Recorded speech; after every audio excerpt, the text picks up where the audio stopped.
Hello friends, मेरा नाम देवदत्त है और आप सभी का मेरे चैनल पामिस्ट्री फॉर ऑल में स्वागत है। दोस्तों, आज के इस वीडियो में मैं आपको बताऊंगा कि मस्तिष्क रेखा और जीवन रेखा को किस प्रकार आपस में जोड़कर देखा जाना बहुत जरूरी है। दोस्तों, आज के वीडियो को शुरू करेंगे उससे पहले अगर आपने अभी तक चैनल को सब्सक्राइब नहीं करा है तो प्लीज इसे सब्सक्राइब कर लीजिए और अगर ये वीडियो अच्छा लगे तो इस वीडियो को लाइक भी कीजिए और शेयर भी कीजिए। तो चलिए दोस्तों, शुरू करते हैं आज का वीडियो, जिसमें मैं आपको मस्तिष्क रेखा के बारे में बताने वाला हूँ, जो कि जीवन रेखा से जोड़कर देखने के बाद कुछ अलग ही रिजल्ट देता है, ये आपको पता चलेगा। दोस्तों, हमारे हथेली में मस्तिष्क रेखा जीवन रेखा के ऊपर से शुरू होती है, इस स्थान से।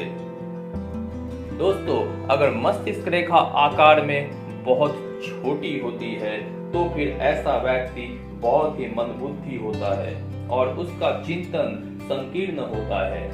आयु की गणना करने से पता चलेगा कि कई बार मस्तिष्क रेखा जहां खत्म हो जाती है, ऐसे स्थान पर वहां ऐसे व्यक्ति का जीवन भी समाप्त हो जाता है। ऐसी स्थिति में जीवन रेखा की भी भली प्रकार से अध्ययन करना बहुत जरूरी है। अगर जीवन रेखा लंबी है लेकिन जिस स्थान पर मस्तिष्क रेखा समाप्त होती है वैसे ही उम्र में जीवन रेखा में भी किसी तरीके का कोई गलत संकेत है, जीवन रेखा टूटी हुई है या किसी भी प्रकार का गलत संकेत है, तो ऐसे व्यक्ति की मृत्यु का खतरा और ज्यादा बढ़ जाता है। दोस्तों, अगर मस्तिष्क रेखा और जीवन रेखा पर आयु की गणना करने की विधि आपको नहीं पता है तो इसके बारे में मैंने ऑलरेडी वीडियो बना के रखा है।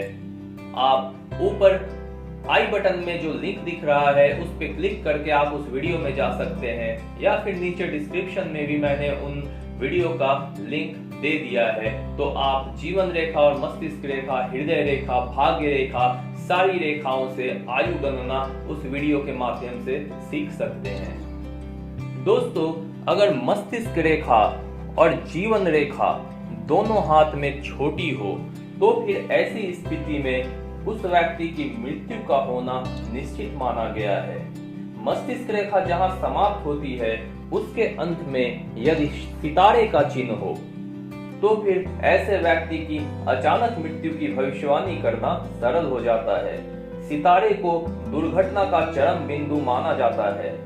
अगर मस्तिष्क रेखा और जीवन रेखा दोनों छोटी हो और दोनों के अंत में सितारे का चिन्ह हो इस प्रकार से, तो फिर यह निश्चय पूर्वक कहा जा सकता है कि ऐसे जातक या फिर ऐसे व्यक्ति की मृत्यु दुर्घटना में होगी। दोस्तों, अगर जीवन रेखा और मस्तिष्क रेखा दोनों छोटी हो और दोनों के अंत में सितारे के बदले क्रॉस का चिन्ह हो तो फिर ये क्रॉस जीवन तरंग के प्रवाह को रुकने का संकेत देता है। इसका रुकना मृत्यु का दूसरा नाम भी होता है। लेकिन ऐसे हाथ को देखकर दूसरे रेखाओं के रंग को देखने के साथ साथ ये भी देखना चाहिए कि व्यक्ति का हाथ किस प्रकार का है या फिर किस श्रेणी में आता है। अगर व्यक्ति के हाथ से यह मालूम हो कि उसमें बृहस्पति तत्व प्रधान है, यानी कि बृहस्पति का पर्वत उभरा हुआ है, तो ऐसे व्यक्ति की मृत्यु बहुत ज्यादा भोजन करने के कारण या फिर मिर्गी या पाचन तंत्र में दोष उत्पन्न होने के कारण हो सकती है। अगर शनि गुण प्रधान व्यक्ति के हाथों में ऐसी रेखा हो तो उस व्यक्ति की मृत्यु लकवे के कारण होती है। जिस व्यक्ति के हाथ में मंगल तत्व प्रधान होता है उसे ब्रेन हैमरेज होने की संभावना होती है। अगर रेखाएं गहरे लाल और पीले रंग के हो तो ये सारे संकेत जो मैंने बताए हैं वो ज्यादा स्पष्ट हो जाते हैं। मस्तिष्क रेखा का छोटे होने से जीवन रेखा, स्वास्थ्य रेखा, हृदय रेखा और उससे संबंधित पर्वतों का अध्ययन करना बहुत जरूरी होता है। दोस्तों, अगर हाथ में जीवन रेखा नॉर्मल हो और मस्तिष्क रेखा जीवन रेखा के लगभग आधे भाग से निकलकर हथेली के दूसरी तरफ जाती हो और ऐसा लगे कि मस्तिष्क रेखा और जीवन रेखा के बीच में कोण बनने के जगह समकोण बन गया हो तो ऐसा व्यक्ति बहुत कठोर स्वभाव का होता है। ऐसे में अगर उंगलियां चौकोर और हथेली मोटी और लाल हो तो व्यक्ति को मूर्ख माना जा सकता है।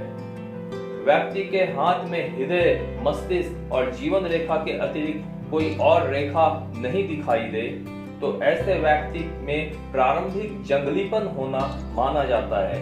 उसकी बुद्धि विकसित नहीं होती, उसमें चालाकी का अभाव होता है, वह लोगों की नकल करके या उसे देखकर अपना काम करता है, उसमें अपना कोई तजुर्बा नहीं होता है। दोस्तों, अगर जीवन रेखा सामान्य हो और मस्तिष्क रेखा गुरु के पर्वत से निकलकर आगे अपने नियमित मार्ग पर चलना शुरू करे तो फिर इस प्रकार की रेखा बहुत अच्छे नेतृत्व करने की शक्ति देती है। ऐसा व्यक्ति अपरिचित लोगों से भी अपना काम पूरा करवाने में सफल हो जाता है। उसमें आत्मविश्वास होता है, उसके दिमाग में नए विचार पैदा होते हैं। ऐसे व्यक्ति कुशल राजनीतिज्ञ होते हैं। वह इस प्रकार के काम में बहुत चतुर होते हैं और वह यह जानते हैं कि किस व्यक्ति से कब कौन सा काम लेना चाहिए। ऐसा व्यक्ति जीवन में सफल होता है और लोग ऐसी मस्तिष्क रेखा वाले व्यक्ति पर भरोसा करते हैं और अपने महत्वपूर्ण कार्य उन्हें सौंपते हैं और उनसे परामर्श लेकर अपना कोई कार्य करने में विश्वास रखते हैं। उसके साथ रहने में उन्हें शक्ति का अनुभव होता है और बहुत अच्छा लगता है।